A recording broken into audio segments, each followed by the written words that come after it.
Sim. Pronto, gravando. Então, a gente estava aqui, né? Não, aí não, peraí. Vocês não estão vendo, não. Tem que fazer tudo de novo aqui.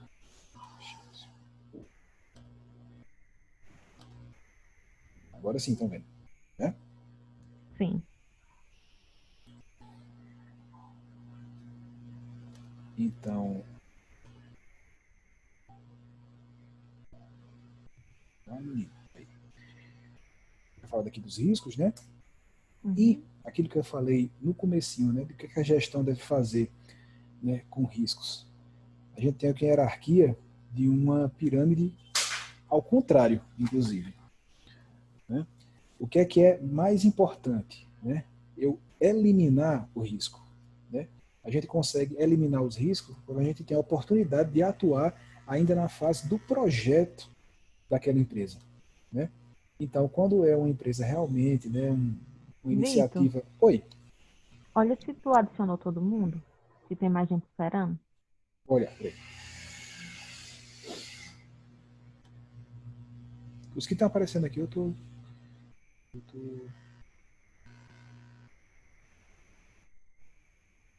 eu ver se tem algum mais... Tem 10 pessoas aqui, todas autorizadas. Pronto. Tá bom? Deixa eu ver aqui. Eu vou até tirar essa sala de espera aqui, que eu acho que já entra direto, né? Melhor assim. Se tiver mais alguém que não tenha conseguido, me diz, viu? Certo.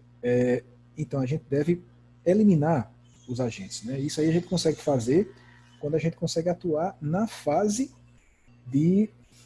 do projeto daquela empresa ainda. Muitas vezes, quando a empresa realmente ela tem uma gestão de saúde ocupacional bem atuante, ela já começa realmente a trabalhar nessa fase, né, do projeto da empresa ainda. Quando eu não consigo, eu tenho que tentar reduzir, né, reduzir esse risco, reduzir o volume, reduzir a concentração daquela substância química, né, reduzir a velocidade, por exemplo, do movimento daquela máquina que pode causar um dano, reduzir a tensão muscular que o trabalhador pode estar exposto, né, ao fazer aquela tarefa, reduzir. Quando eu não consigo reduzir, eu vou tentar isolar. Né? Isolar é o quê? Mover para locais afastados, enclausurar, bloquear a fonte de energia. Aqui a gente tem um exemplo, né, muito interessante em relação, por exemplo, a ruído de máquina. Né? Tem máquinas que fazem muito ruído e que podem causar problemas de audição. Na hierarquia aqui do controle dos riscos, o ideal é que eu consiga reduzir a emissão do ruído daquela máquina. Eu fazer alguma modificação naquela máquina, eu usar uma máquina mais moderna, que não faça tanto ruído, enfim. Se essa não é uma opção, aí eu vou isolar. A gente vê em algumas situações máquinas que estão ali, né, no pátio da fábrica, e elas enclausuradas, por exemplo, com um invólucro de acrílico, né, para poder tentar isolar o ruído que sai dela. Né? Essa é uma medida que, na hierarquia do controle dos riscos, ela vem depois do reduzir. Né? A gente entende que é uma medida já mais grosseira. Né? E quando eu não consigo isolar, eu vou tentar controlar, né? Usando o mesmo exemplo da máquina que faz ruído. O ideal era eu não ter, vamos começar do começo aqui, né? do início. O ideal era eu não ter uma máquina tão barulhenta como essa. Mas já que eu tenho, que eu use uma que tenha emissões de ruídos reduzidas, diminuídas. Né? Não é uma opção, não consegui. Eu só tenho a barulhenta. Então eu vou tentar isolar essa minha barulhenta. Eu vou colocar ali anteparos de acrílico, né? Eu vou fazer algum tipo de modificação no mecanismo daquela máquina para as peças dela não gerarem tanto barulho. Né? Não consegui fazer isso, eu vou tentar controlar através de procedimentos. Ou seja, eu vou controlar o acesso das pessoas à área daquela máquina. Eu vou fazer com que circulem lá o mínimo de pessoas possíveis, só as que realmente são necessárias estarem expostas àquele barulho. Certo? E por fim, né, quando eu não consigo nem fazer isso, é que eu chego nos tais EPIs, né, que essa sigla está bem disseminada por causa da pandemia em relação às máscaras, né, mas são os equipamentos de proteção individual. Que aí é que eu forneço os protetores de ouvido, né? Os plugs intra-auriculares. E o que a gente vê, infelizmente, é uma perversão total dessa pirâmide aqui. O pessoal já começa do finzinho da pirâmide, fornecendo EPI. E esquecem de todos esses passos aqui que a gente tem antes. Eliminar, reduzir, isolar, controlar, né? Pode falar. Professora, isso até que eu ia comentar que o que eu observo é que começa pelo EPI, não por essas outras estratégias, né? Então é mais e ainda mais quando tem os EPIs adequados, porque nem Pois é. sempre todos têm, nem sempre eles fornecem disciplina, né? Às vezes só entrega para o colaborador, também não explica como é, para que serve, e eu vejo também essa reversão da pirâmide que você falou. É uma pena, Nadia, porque assim, a gente tem toda uma expertise nisso, conhecimento à disposição, mas infelizmente a gente vê um amadorismo muito grande na gestão ainda, né? Na nossa região principalmente. Então o pessoal acha que não, vou fornecer aqui o plug do ouvido e está tudo certo. E todos esses outros passos aqui foram ignorados, né? Inclusive passos que podem baratear muito mais. Ao invés de eu estar fornecendo EPI todo mês, gastando com isso, se eu tivesse lá atrás adquirido uma máquina que faz menos barulho, ou se eu tivesse lá atrás conseguido fazer um anteparo para diminuir o ruído dela, pronto, sem problema nenhum, né? Mas aí, infelizmente, isso a gente está aqui, né, se qualificando para mudar essa realidade, não é verdade? Então vamos lá. Deixa eu continuar aqui. Professor, tem alguém pedindo para entrar na sala? Deixa eu ver aqui. Tem uma menina aqui dizendo que não está conseguindo entrar. Pronto. Eu não estou com nenhum pedido aqui pendente, não. Deixa eu... Se for Elze, é porque é o dela que não tá funcionando. Era ela. Era essa Pronto, pessoa? ela... Não, é porque ela não tá conseguindo entrar. Então, como é só ela que não tá conseguindo, possivelmente seja um problema no app dela. Será que se ela conseguir reinicializar, algo do tipo, hein? Já pedi pra ela fazer isso, ela disse que já fez. Mas qualquer coisa ela assiste a aula salva. Tá bem. Então, vou continuar aqui. Certo. Lembra que eu prometi que eu ia falar dos programas de qualidade? Esse aqui, pessoal, o OSAS, né? OSAS é a tradução, né, em inglês para Série de Avaliação de Segurança e Saúde Ocupacional, né? É uma norma do Reino Unido, né, desenvolvida por esse grupo aqui, BSI Group, para a formação de um sistema de gestão e certificação de segurança e saúde ocupacional, né? Ela é uma norma antiga. Essa criação dela é da década de 90, né? E ela estava em vigência até 2018, né? O que é que ela traz? Requisitos mínimos para a construção de um sistema de gestão em segurança e saúde ocupacional. Na época do surgimento dela foi uma maravilha, assim, já foi muito revolucionária, né? Ela trazia assim, avanços muito importantes, mas a gente tem aí, né, bons 20 anos dela sendo aplicada e você começa a verificar as fragilidades, né, as necessidades de mudança, né? E uma das principais dela é que ela foi feita especificamente por esse grupo aqui, então a gente não conseguia adequar ela a todas as realidades, a todas as atividades produtivas, tá certo? Então por isso que aqui, ó, ela será substituída pela, aqui ficou isso, mas é ISO 45001, que foi publicado em março de 2018. Então vai ser necessária a migração para essa nova norma. Por isso que eu não vou me deter muito aqui falando dela, né? Só para vocês saberem que ela ainda está em vigência, né? Está meio que no finzinho da vigência dela, ou seja, a empresa que tem a OSAS 18001, ela é considerada uma empresa de excelência em segurança e saúde ocupacional, mas as empresas já estão cientes que deverão migrar para 45001 até março de 2021, porque senão elas vão perder essa certificação. Tá certo? Já a ISO 45001, né? Olha só que bonito que você pega assim, já do texto dela, né? Isso aqui é uma citação direto da norma. Uma organização é responsável pela saúde e segurança ocupacional dos trabalhadores e outros que possam ser afetados por suas atividades. Então a ISO, né, como eu falei para vocês, ISO ele significa Organização Internacional de Padronização, né? Ela já traz um olhar bem mais familiar para a gente, né? Um olhar muito mais holístico, né? E amplo sobre o que é a gestão de saúde e segurança do trabalhador, né? Ela vai trabalhar dentro de uma prerrogativa muito grande de proatividade. A gente não tinha isso na OSAS. A OSAS era uma norma muito técnica, sabe? Tipo, faça isso para que determinado acidente não aconteça. Ela não trazia essas reflexões, ela não envolvia o colaborador nesse processo de gestão. Então a ISO ela é bem mais moderna, como deveria ser mesmo, né? Como foi feita há bem menos tempo. Olha o que é bacana dela também aqui. É um sistema que é internacional.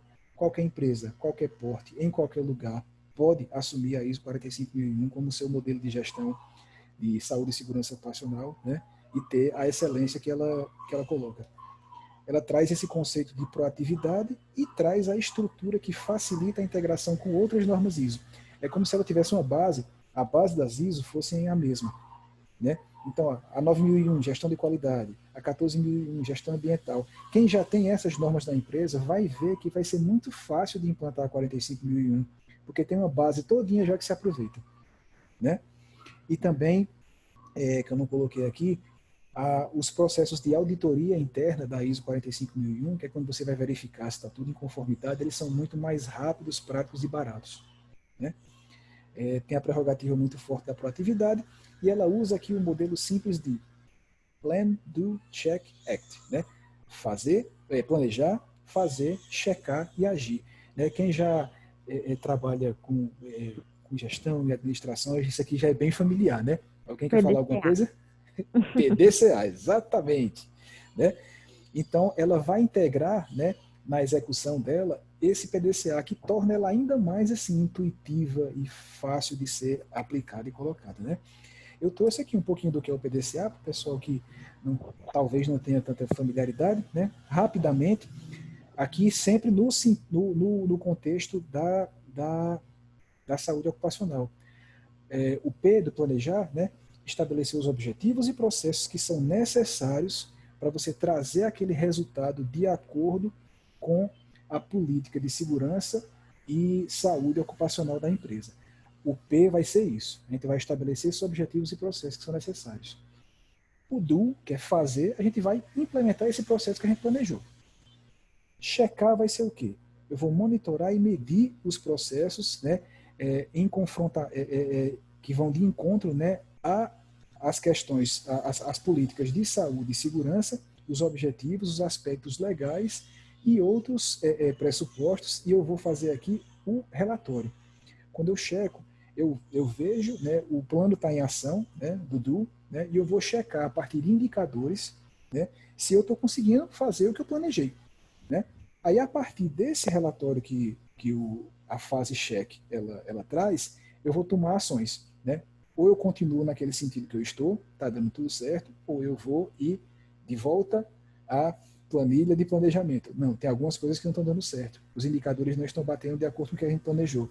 A gente vai ter que voltar aqui alguns passos para refazer isso. Então, a ISO 45001 ela trabalha nessa lógica da PDCA, tá certo? Aí, gente, eu quis trazer também esses dois temas aqui, já são 11h30, né? Certo. Eu quis trazer aqui duas siglas que vocês vão também ouvir falar com frequência, né? Quando estiver trabalhando aí nos setores de departamento de pessoal, no RH, na gestão de pessoas, né? São dois documentos que são muito importantes, dentre vários que tem em saúde ocupacional, que é importante a gente ter uma noção do que eles são também. Tá? Tudo isso aqui está dentro do que a gente vem falando de gestão. Tá? O PPRA é a sigla para Programa de Prevenção de Riscos de Acidentes, tá certo? Toda empresa tem que ter um PPRA, né? Aí aqui já vem a frustração do profissional da área, que esses PPRAs muitas vezes são feitos de maneira copiou, colou, feito por profissionais que não têm a devida conhecimento, coloca o PPRA só para estar na gaveta para satisfazer algum tipo de fiscalização, quando ele é um documento importantíssimo que, se os empresários, né, donos de empresas, entendessem a importância dele, o quanto ele faz você economizar e produzir melhor, eles dariam uma importância maior. Né? Esse PPRA ele tem que ser ajustado de acordo com os processos também da empresa, por isso não pode ser iguais, né? Exatamente. Você não pode pegar um igualzinho e sair copiando e colando, colocando de todo mundo. Porque o PPRA vai fazer o quê? Ó? Olha aqui o objetivo. Ele vai estabelecer as medidas que visem a eliminação, redução ou controle dos riscos que aquela empresa tem. Cada empresa tem seus riscos característicos, né? Você pode ter ali uma atividade produtiva que a empresa faz, que é igual a outra, ela vai compartilhar ali algumas características, mas muito dificilmente você vai ter uma empresa que assim copiou, colou igual a outra, porque você tem, por exemplo, diferenças no mobiliário, diferenças no arranjo, né, dos cômodos, né, como foi feita a planta daquela fábrica, daquela loja, enfim, daquela clínica, entendeu? Então, o PPRA, ele é o programa que vai estar descrito, né, o reconhecimento dos riscos a que os trabalhadores estão expostos e as medidas que a empresa vai estar adotando para mitigar, né, ou eliminar esses riscos, tá certo? O objetivo é estabelecer as medidas que visem a eliminação, redução ou controle, né? Qual é o ideal? Eliminar. Se eu não consigo eliminar, eu reduzo. Se eu não consigo reduzir, eu pelo menos controlo os riscos em prol da preservação da integridade física e mental do trabalhador. Tem alguém falando aqui? Olha aí. Tudo a ver com a psicologia, vendo a singularidade, exatamente. Bacana, gente. Ótimos esses comentários. Aí, ó, lembra que eu falei de NR, norma regulamentadora? Tem uma NR que fala só sobre PPRA, né? Porque lá na CLT ela fala, as empresas vão ter que implementar um programa de prevenção de riscos de acidentes. Só que ela não fala como é que faz. Porque se a lei fosse falar também isso, aí a CLT a gente ia ter que puxar ela num carrinho de mão, de tão grande que ia ser. Ela vai e coloca que será especificado em norma regulamentadora. Aí a norma que regulamenta o PPRA é a de número 9. Ela vai determinar a obrigatoriedade de elaboração e implementação do PPRA por todos os empregadores e instituições que admitam trabalhadores como empregados, né? Se tiver ali aquela empresa de 2 pessoas, né? Tem só lá a recepcionista e você, tem que ter PPRA, certo? Porque para fins de fiscalização, né? Aí de novo fica aqui já a nossa crítica e decepção com a realidade. Quem faz essa fiscalização? Ministério Público do Trabalho, a partir dos auditores fiscais do trabalho, né, os AFTs. Né? Onde eles estão? Quem onde são? O que comem, onde habitam. Pois é. Os AFTs, pessoal, assim, tem concurso para isso, né? Eu nunca mais ouvi falar que teve ou não, né? E até onde essa minha informação pode estar um pouco desatualizada, mas até tipo assim, uns 2, 3 anos atrás, aqui na região assim do sul do Ceará tinha uma AFT, uma senhora que estava perto de se aposentar já, que não estava assim muito no pique de estar fazendo diligência para estar fazendo fiscalização em empresa, né? Então acaba que o MPT lança muito mão da parceria que ele tem com a gente no Sereste, né? Eles pegam, recebem as denúncias dos trabalhadores e dizem: Sereste, por favor, vai naquela empresa ali e verifica essas situações, essas condições de trabalho para mim. Só que tem aí um grande porém. O Sereste ele não tem o mesmo poder e autoridade que um auditor fiscal do trabalho tem. O AFT ele pode chegar na empresa e dizer: eu vou entrar e você não pode me impedir, e se quiser impedir, ele chama a polícia. A gente não, a gente chega e pede licença, a gente bate na porta: posso entrar? Aí, não, pode não. Tá bom, tchau, tenha um bom dia.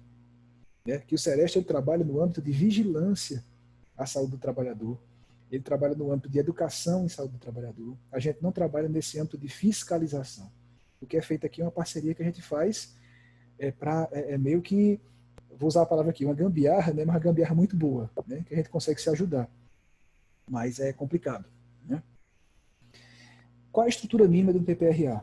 Né? Eu preciso ter um planejamento anual e estabelecer metas, prioridades e cronograma. Todo ano o PPRA ele tem que ser renovado. Né? Você não faz um e deixa guardado lá para sempre, não. Ele todo ano tem que ser renovado. Porque ele tem que ter, isso é dinâmico. Né? As necessidades da empresa elas mudam. Né? As metas também, prioridades também. Então ele tem que ser renovado todo ano. Né? Vitor, Oi.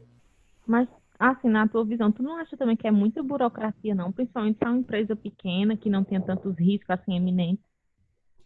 Para esse tipo de empresa, o PPRA ele vai ser bem simples. Ele vai ser feito de uma maneira bem... inclusive, quando o profissional que vai fazer um PPRA, ele deve fazer muito guiado pelo grau de risco da empresa e pelo número de funcionários. Né? Porque quanto menos funcionários e menor o grau de risco, né, menos complexa vai ser aquela tarefa. Ele faz PPRA numa tarde. em poucas horas. Diferença, por exemplo, eu vou dar o exemplo do consultório lá, que tem só a recepcionista e o médico. Rapidinho faz isso. São poucos riscos para avaliar. Você só tem 2 cômodos, né, 2 pessoas, rápido você faz isso. Diferença, por exemplo, né, de uma indústria de calçados aqui, que emprega mais de 500 funcionários, com diferentes riscos diferentes. Aí realmente vai ser necessário, vai demandar mais tempo do profissional, vai demandar mais conhecimento, né? Aí seria o caso realmente de ser uma tarefa mais complexa e inclusive a remuneração também ser diferenciada. Mas para essa pequena empresa é muito simples, é rápido de fazer, sabe, Gilmar? É só porque realmente existe uma cultura muito de burocratizar o que não é burocrático. Isso aqui é tranquilo, isso aqui já é feito há muito tempo, né? E é o Não, mínimo. eu percebo que, assim, não é só o PPRA, tem vários outros documentos que precisam estar sendo feitos constantemente, né? Isso, Anualmente. isso. Não só na parte de segurança, tá entendendo?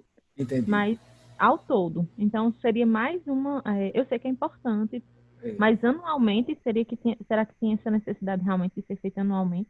pois é. A gente vinha num movimento muito interessante que foi, de repente, abortado, que foi o do E-Social, né? O E-Social ele vinha para simplificar tudo isso. A intenção do E-Social era simplificar tudo isso, né? O E-Social ele ia integrar as atividades tributárias, previdenciárias e trabalhistas num sistema só. Essa PPRA ia ter que estar online, né? Ou seja, você não ia ter o documento físico mais. A atualização desse PPRA ia ser feita de maneira muito mais rápida e fácil, né? Então, essa sensação de burocratização realmente era um sentimento, era um clamor mesmo da sociedade, e a resposta foi a proposição de um sistema como o E-Social, né, de informatizar tudo. Integrado, Ia, né? Um sistema ia ser integrado. muito bom, mas aí ninguém sabe o destino do E-Social agora, né, depois dos últimos acontecimentos, né, depois que a gente teve aí essa nova gestão aí do executivo aqui no país, né, um bocado de coisa foi por água abaixo, né, infelizmente. Então, mas eu entendo sua preocupação, viu? Eu compartilho dela, eu queria que fosse mais simples também, né? Mas tem disso. Vitor, Oi. e essas empresas que tu falou, em pequenos portos também precisa ter o PPRA, mas muitas desconhecem a obrigatoriedade disso. Ou eu tô leiga e tô falando besteira? Não, desconhece mesmo, né? A gente, infelizmente, trabalha. Eu acho que isso era um ponto, assim, um campo de atuação muito bacana para o Sebrae trabalhar, sabe? Porque ele trabalha muito com isso, tem microempreendedor individual, né? Pequenas empresas. De capacitar, né, esse empreendedor nesse sentido, inclusive de conhecer qual é a legislação mínima para a sua empresa funcionar, né? Realmente, Verdade. você junta, né, 2 coisas, né? Você tem fiscalização inexistente e desconhecimento por parte do empreendedor. Aí você acaba que, né, junta essas 2 coisas, ponto. Ah, não está ninguém vindo cobrar. E eu nem sei como é que é isso aqui direito, eu não sei se precisa, eu acho que não vou fazer não. E assim a coisa vai andando. E quem é que é o E assim, até principal? para mim, que eu fiz administração, eu sei que eu vi isso tudo, mas eu já não lembrava que era obrigatório ter o PPRA, Pois é. sabe? Então é uma coisa que precisa também estar sendo reforçado, né? Para você ver, né, a profissional que está todo dia, porque realmente não é da cultura da gente estar demandando, dando atenção às questões de saúde e segurança do trabalhador, né? E quem é que, no fim das contas, se prejudica mais? O empregado, o trabalhador, que não vai ter riscos a que ele está exposto reconhecidos, né? Porque até uma situação simples como essa, da recepcionista do consultório, né, ela está ali exposta a riscos biológicos. Esses riscos biológicos, né, quando eles são anotados, né, quando aquela pessoa ela vai lá na frente pedir a aposentadoria dela, né, esses anos de serviço que ela teve em consultório médico vai estar descrito no perfil profissiográfico dela, o PPP. E quando for avaliada a aposentadoria dela, quando foi verificado que ela passou 30 anos da vida dela exposta a riscos biológicos, essa aposentadoria vai ser diferente. Existe um tempo diferente, existe remuneração diferente. Então, tudo isso são direitos do trabalhador que a gente está negando a eles quando a gente deixa de fazer um documento como esse. Sabe? Essa é a importância. Aí, retornando aqui, só para o que eu quero falar de PCMSO ainda antes de terminar, rapidinho. A estrutura mínima, pessoal, é o planejamento anual, né? A estratégia e metodologia de ação tem que estar lá descrita nele, como é que eu vou fazer aquilo, né? A forma que eu vou registrar fazer a manutenção e divulgação dos dados também tem que estar bem clarinha lá no PPRA. Isso aqui geralmente a gente faz nas reuniões da CIPA, né, das Comissões Internas de Prevenção de Acidentes. Colocar os dados. Estou fazendo aqui a renovação do PPRA. Os dados desse ano foram acidentes de trabalho, né, teve modificações na exposição a esse risco ou outro, teve a aquisição de uma nova máquina que eliminou o risco de ruído. Tudo isso tem que estar colocado também no PPRA, né? E a periodicidade e forma de avaliação do desenvolvimento. Também tem que estar descrito lá em que época do ano que eu vou estar fazendo essa renovação, né? E é bem claro para todas as pessoas que necessitarem ter acesso a esse PPRA. Olha aqui, ó. Quais são as fases que a gente tem que ter aqui no PPRA? O mínimo, né? Quando a gente vai construir um PPRA, o PPRA ele pode ser feito, né? O que é que a norma coloca? Que ele não precisa ser feito por um profissional específico, tipo, não tem que ser o técnico de segurança, não tem que ser o engenheiro, não tem que ser o médico do trabalho. Ele fala só profissional com reconhecido conhecimento e saber na área, né? Ao contrário do PCMSO, que precisa ser o médico do trabalho. Já acabar de novo. Será que eu consigo terminar? Acho que sim. Antecipação e conhecimento dos riscos, certo? É a primeira fase do PPRA. É bem parecido com o que a gente colocou já. Aí eu vou estabelecer prioridades e metas de avaliação e controle desses riscos, né? O que é que eu preciso fazer para poder verificar esses riscos. Eu vou avaliar a exposição dos trabalhadores a esses riscos. Aí começa a parte propositiva, né, de ação. A implantação das medidas de controle e avaliação da eficácia, o monitoramento da exposição desses riscos e o registro e divulgação dos dados. Essa aqui é a estrutura básica, mínima de um PPRA. Um PPRA de qualidade, ele tem que ter esses 6 pressupostos aqui. Quando você abrir o PPRA e olhar lá o índice dele, tem que estar isso aqui, pelo menos. Tá certo? O outro documento que eu queria falar para vocês é o PCMSO, né? O PCMSO, ele é um documento que ele meio que vem em consequência ao PPRA. A sigla significa Programa de Controle Médico de Saúde Ocupacional, né? Aqui já fica essa prerrogativa dele. É um programa que ele é feito, né, elaborado por um profissional médico, né? Idealmente, né, é necessário que seja um médico do trabalho, que muitas vezes a gente vê também que não acontece, né? Nele vai estar descrita todas as ações relacionadas à promoção e preservação de saúde dos trabalhadores baseadas nos riscos que o PPRA falou. O PPRA vai dizer assim, olha, tem aqui um risco de ruído. Esse risco de ruído a gente avaliou, né, que tem tantos decibéis, é tal máquina que tá fazendo a emissão desse ruído, né? A gente vai procurar fazer a medida de controle dessa máquina, né, que vamos tentar enclausurar ela num aquário de acrílico, né? A gente vai estar avaliando esse ruído 2 vezes ao ano. Pronto, isso é o PPRA. Aí o PCMSO pega esse risco de ruído e diz, olha só, para poder evitar que o meu trabalhador adoeça por causa do ruído, eu vou estar fazendo audiometria 1 vez por ano. Na avaliação que eu vou fazer, né, no exame periódico que eu vou fazer dele, eu vou questionar especificamente por sintomas relacionados à perda auditiva, né? Vocês estão entendendo a diferença? O PCMSO ele vai pegar o risco que tem no PPRA e vai transformar em ações direcionadas ao trabalhador, né? E sempre nesse sentido de promoção e preservação da saúde, né? O PPRA é um documento que a gente costuma dizer que ele se refere muito mais ao ambiente de trabalho. E o PCMSO ele se refere muito mais às pessoas, aos trabalhadores. Certo? É no PCMSO que vai estar estabelecida a realização dos exames médicos, né? Admissional, periódico, retorno ao trabalho, mudança de função e demissional. São aqueles exames que fazem o médico do trabalho ter uma fama ruim, né? Que só faz olhar para a pessoa, aí em 5 minutos preenche aquele bocado de coisa e manda a pessoa ir embora, né? Já ia falar sobre isso mesmo. Pois é. Eu ainda não faço por um que fosse diferente. É porque não fez comigo. Ah! É assim, gente, esse exame, a importância dele, né, ela é negligenciada, né? Você muitas vezes, primeiro, você fazer um exame desse sem conhecer a realidade da empresa não existe. Então não existe, né, você chegar num consultório e dizer, ei, eu quero um atestado de admissão para a empresa X. E o médico simplesmente fazer sem nem conhecer, sem nem saber o que, é que a empresa X faz. O ideal é que o exame admissional seja feito com o médico tendo o PCMSO em mãos, porque ele vai ver você está exposto a risco tal, tal e tal. Então a minha avaliação tem que ser nesse sentido aqui. Eu tenho que fazer a sua ausculta pulmonar, eu tenho que tomar cuidado com a questão da audição, eu tenho que pedir esse exame para poder, no fim da avaliação, dizer se você está apto ou não. Isso é o ideal. Né? O problema é que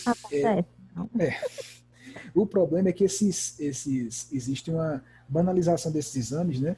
E você, aqui não, mas tipo assim, em Fortaleza, onde você tem muitas clínicas de saúde ocupacional, um exame desse é R$20, é R$15. Então, o médico, injustificadamente, que isso não justifica, acaba querendo fazer volume. E vai fazendo, às vezes o formulário já chega preenchido no consultório, ele só faz carimbar e assinar. Então, isso é um absurdo. Né? Isso é muito temerário. Né? E a gente, infelizmente, de novo, por questões de fiscalização, tem uma realidade como essa que se propaga, né? Infelizmente.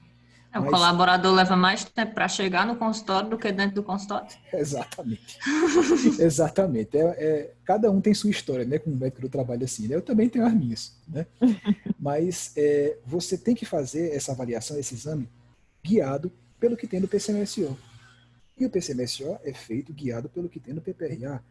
Então, na verdade, é um exame médico muito complexo, né, que você faz ele voltado para os riscos que a pessoa vai estar exposta, e eu tenho que detectar se ela tem alguma condição de saúde que aqueles riscos poderão agravar no futuro. Né? Isso o admissional. O periódico, que é o que eu faço todo ano ou a cada 2 anos, eu verifico se aqueles riscos que a pessoa está sendo exposta, de alguma maneira, impactaram em sua saúde. Né? O retorno ao trabalho, é importante que eu verifique se aquela pessoa que está voltando, né, de um período, seja de licença, seja de férias, quais são as condições de saúde que ela tem para retornar ao trabalho. Porque aí também é uma medida de proteger a empresa. Ela pode, naquele meio tempo, ter adquirido alguma doença, alguma condição, né, e voltar adoecida para o trabalho e depois alegar que aquela coisa foi adquirida em virtude do exercício de sua atividade. Vitor, e ainda tem o risco, por exemplo, se eu estiver falando besteira, me corrige. O receio do colaborador quando vai nesse periódico de também trazer uma informação nova. Então, ele já vinha dizendo que não tinha nada, já que é sim e não, quando chega lá, né, na resposta. E ele continua dizendo não com medo de ser demitido ou ter algum prejuízo na empresa, ou não. Assim, o exame, o objetivo de um exame periódico admissional desse, ele não deve nunca estar relacionado com questões de governança, de desligamentos. Inclusive, as informações que estão aí, elas são confidenciais. A guarda dos prontuários, né, ela é feita pelo coordenador do PCMSO, é de responsabilidade dele que esses dados eles não cheguem às pessoas, né? Tipo, vai ter gestor que ia achar uma maravilha ter informações relacionadas a certas doenças de certos colaboradores. Ele ia guiar lá, sei lá, ou talvez o programa de turnover dele, demitir, mas aí isso é extremamente antiético, né? O médico ele pode ter, inclusive, sua licença cassada se ele compartilha dados desse tipo, né? Então, não era para o colaborador temer uma situação como essa, né? O que vai acontecer, né, ali numa admissão, a gente, infelizmente, a pessoa está naquele anseio por conseguir aquela vaga, ela vai acabar omitindo algumas informações, né? Mas aí é nesse momento que entra também a avaliação do médico. Ele não tem que acreditar só no que ela está trazendo, ele vai examiná-la. E o exame físico não mente. A importância dela falar a verdade, porque é justamente para resguardar, né? Exato, né? Mas a gente, infelizmente, no nosso país, na realidade socioeconômica que a gente tem, a pessoa muitas vezes ela prescinde da saúde dela em nome de ter ali um emprego, um meio, um sustento, né, para sua família. Então acaba, não é mal intencionada, né? Mas querendo realmente aquela vaga e tudo, ela omite alguma informação. Mas aí o exame físico, né, e os eventuais exames complementares que o médico solicita, eles não mentem, né? Eles vão ajudá-lo a formar aquela convicção dele de que há aptidão ou não. Lembrando, ele vai procurar aqui aptidão e não presença ou ausência de doença. Vamos supor, não é porque a pessoa é hipertensa que ela vai ser reprovada no exame. Não, um hipertenso pode trabalhar, por exemplo, lá num setor de administrativo, né, como auxiliar administrativo, sem problemas. Ele vai ter aptidão. O médico do trabalho ele não vai estar procurando por diagnósticos, não. Ele vai estar procurando por aptidão. Ele vai comparar as características daquela pessoa, suas doenças, seus fatores de risco, com a função, né? E ver se tem compatibilidade. Ver se aquela função não vai piorar alguma coisa que a pessoa já tenha. Entendeu? Então é isso que é o objetivo do exame admissional, né? E dos periódicos e retorno ao trabalho e por assim vai. A gente está ficando com menos de um minuto aqui, pessoal. Vocês querem parar agora? A gente estende um pouquinho mais? Qual é a... Eu estou aqui à disposição de vocês, né? Que seria, me orientaram que a gente ficaria até meio-dia e voltaria às 2 horas, né? Como é que vocês querem fazer?